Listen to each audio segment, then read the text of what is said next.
but not just click, click, and then be done. We actually gotta slow down a little bit and talk.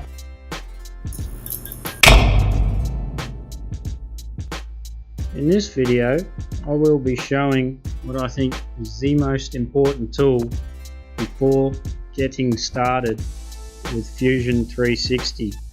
It's worthwhile to note, I'm no CAD expert, but I think this is really going to help a lot of people, especially the retirees and students and fresh comers to Fusion 360.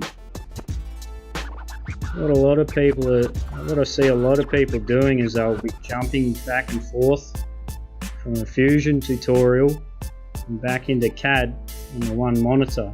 But what they do not realise is a lot of professionals and these Autodesk evangelists, they're actually running dual monitor rigs.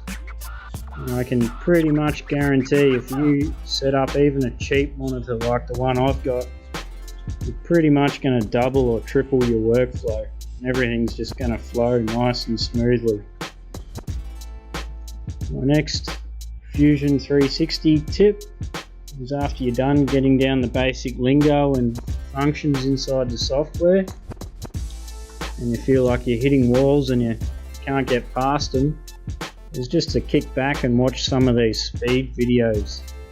It's a good way to see how people will build start to finish and the different steps they'll take to wind up at their end result. You can really learn a lot just by kicking back and watching some of these videos while you're doing your modeling.